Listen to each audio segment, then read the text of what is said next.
महाराजांनी खानाच्या पत्राचा खूप बारकाईने विचार केला. आता वकील म्हणून खानाकडे कोणास पाठवायचं हा महत्त्वाचा प्रश्न होता आणि महाराजांनी अगदी अचूक माणूस निवडला. हुशार, धूर्त, विश्वासू, मातब्बर, अनुभवी आणि हरहुन्नरी, सभ्य लबाड बोलणारा.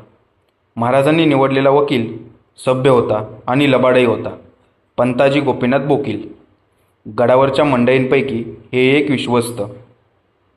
सर्वजण त्यांना मोठ्या मानाने व प्रेमाने काका म्हणत. फार पुरातन नोकर. महाराज काकांना फार फार मानीत. पंताजी काका महाराजांचे चिटणीस होते. काकांचे आडनाव बोकील. सासवडजवळचे हिरवे म्हणून गाव आहे, तेथील ते कुलकर्णी.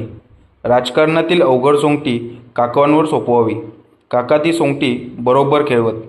आणि ठरलं, गोपीनाथ काका वकील म्हणून खानाकडे जाणार. पाहूया पुढं काय होतंय.